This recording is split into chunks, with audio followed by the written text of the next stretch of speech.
Saudara sekalian dimanapun berada, kali ini saya menyampaikan secuil refleksi di hari ulang tahun Pers Nasional yang terjadi pada tanggal 9 Februari kemarin. Bertepatan dengan hari itu, sejumlah wartawan di Flores Timur melakukan giat solidaritas dengan mengusung tema di tengah tuntutan kecepatan digitalisasi, pers berdiri tegar pada pilarnya. Namun sebelumnya saya menanggapi apa yang pernah disampaikan oleh oknum-oknum yang beranggapan miring terhadap kehadiran wartawan di tengah masyarakat. Ada yang mengatakan begini, wartawan itu siapa? Kesehariannya hanya di jalan, tidak punya kerjaan, mondar-mandir, tidak jelas. Nah, ini yang saya mau menjelaskan sedikit tanggapan-tanggapan miring masyarakat. Wartawan itu dibutuhkan sekaligus dibenci. Mengapa? Yang dilakukan wartawan adalah wajar. Ia sedang melakukan kontrol dan pengawasan, serta sedang berusaha menyajikan informasi-informasi yang tepat, akurat, dan benar. Menjadi wartawan mungkin sebagian orang merasa tidaklah begitu senang. Ada yang merasa tidak begitu penting. Sebagian pula menghindar dan membenci wartawan. Bahkan ada yang sempat memenjarakan wartawan dengan alasan berbagai macam alibi.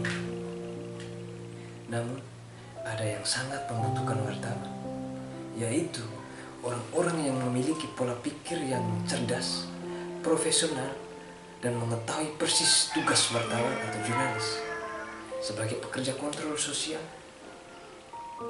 dengan besar risiko dalam melaksanakan kewajiban sebagai wartawan. Dalam pasal 33 Undang-Undang Nomor 40 Tahun 1999, di situ dia mengatakan bahwa peran pers yaitu sebagai media informasi, media pendidikan, media hiburan, serta kontrol sosial. Sedangkan pada pasal 6 Undang-Undang Pers, dia mengatakan beberapa peran pers sebagai berikut. Yang pertama, memenuhi hak masyarakat untuk mendapatkan informasi. Yang kedua, menegakkan nilai-nilai dasar demokrasi dan mendorong terwujudnya supremasi hukum di Indonesia dan hak asasi manusia. Pers juga menghormati kebinekaan, mengembangkan pendapat umum berdasarkan informasi yang tepat, akurat, dan benar. Yang terakhir, pers sebagai pelaku media informasi. Kita pernah mendengar peran penting pers lain dalam demokrasi. Pers sebagai pilar keempat setelah legislatif, eksekutif, dan yudikatif. Itu artinya pers sebagai indranya masyarakat dalam melakukan pengawasan dan kontrol terhadap pemerintah, baik kinerja maupun penegakan hukum, demi terpenuhinya supremasi hukum dan penegakan hak asasi manusia. Saudara-saudariku sekalian yang pernah berasumsi buruk terhadap kehadiran pers di tengah masyarakat, saya berharap dapat memahami penjelasan-penjelasan ini. Wartawan itu sebenarnya orang bebas. Dia bebas menulis apa yang dia lihat, apa yang dia dengar, berdasarkan hati nurani, tidak terlepas dari kode etik dan undang-undang pers. Wartawan itu dilindungi oleh Undang-Undang Pers Nomor 40 Tahun 1999. Saya teringat apa yang dikatakan Kabak Kemitraan Aliansi Wartawan Nasional Indonesia, Bung Amran Mukhtar. beliau mengatakan seorang wartawan itu tidak memiliki kategori sosial yang pasti. Pagi ia bisa ngobrol bersama tukang becak, bisa ngobrol bersama petani, bisa ngobrol bersama para nelayan. Siang dia bisa makan bersama para pejabat. Sore dia bisa bincang-bincang bersama pemuka agama. Dan malam dia juga bisa berada di kafe, di bar-bar, di diskotik. Setiap harinya ia menyapa publik dengan berbagai informasi. Tak peduli apakah informasi itu diapresiasi ataupun dicaci. Semuanya itu ia lakukan semata-mata memenuhi kewajiban terhadap publik. Wartawan memberikan informasi berdasarkan kebenaran yang diyakininya benar-benar dan hasil cek and recheck. Terkadang risiko kehilangan nyawa tanpa ia sadari bahkan mengancam diri dan keluarganya. Begitu penting peran wartawan dalam sendi-sendi kehidupan berbangsa dan bernegara. Namun hingga kini wartawan banyak yang dipenjarakan dengan cara-cara yang sangat bertentangan dengan Undang-Undang Pers, Undang-Undang KIP, dan Undang-Undang Hak Asasi Manusia. Wartawan itu tak perlu dibungkam, wartawan tak perlu dipidana. Wartawan hanya butuh dibina dan diawasi, dinasihati secara profesional. Akhir-akhir ini masih ada yang membenci wartawan hingga kekerasan terhadap wartawan. Saya pikir itu hanya dilakukan oleh orang-orang yang tidak paham akan peran dan fungsi pers, orang-orang yang tidak beriman, dan orang-orang yang tidak berhati nurani. Wartawan bukan ditakuti. Wartawan itu bukan untuk dibasmi.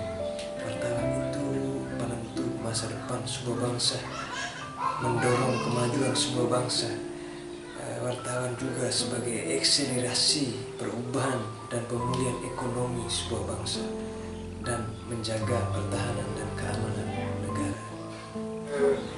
Saya sangat berharap kepada para pejabat di seluruh instansi, baik pemerintah maupun swasta, agar dapat memberi ruang kepada wartawan untuk menjalankan tugasnya. Jangan merasa alergi terhadap wartawan, jangan takut kepada wartawan, apalagi membenci. Wartawan mengemban tugas sebagai sosial kontrol pada masyarakat. Jangan juga membenci wartawan, karena wartawan adalah rakyat, wartawan adalah corong masyarakat, wartawan bersama rakyat. Saudara-saudariku sekalian, terkait tantangan kecepatan di tengah era digitalisasi, independensi, integritas, profesionalisme, dan komitmen untuk berpegang teguh pada nurani adalah nilai-nilai luhur yang patut dijunjung oleh seorang wartawan. Menyikapi perkembangan media kontemporer, Intan Pers telah hadir beradaptasi dan memainkan peran-peran sentral dalam agenda-agenda perubahan. Pers tidak perlu melawan arus media sosial, tetapi justru membawa arus baru yang membawa diskursus publik. Saudara-saudariku sekalian, di tengah kecepatan perkembangan digitalisasi, masyarakat sangat mudah mendapatkan informasi. Saya berharap informasi-informasi yang diposting di media sosial seperti Facebook, WhatsApp, Instagram, kita perlu mengkaji dan menganalisanya apakah berita itu hoax atau benar-benar terjadi. Kendati kita telah berada pada zaman kecepatan digitalisasi, pers tetap pada pilar. Pers hadir dengan karya jurnalistiknya berdasarkan kaidah-kaidah yang telah ditentukan. Pers tidak gampang dibunuh oleh Facebook, oleh WhatsApp, oleh Instagram, ataupun media sosial lain. Mari kita lawan hoax. Salam perubahan.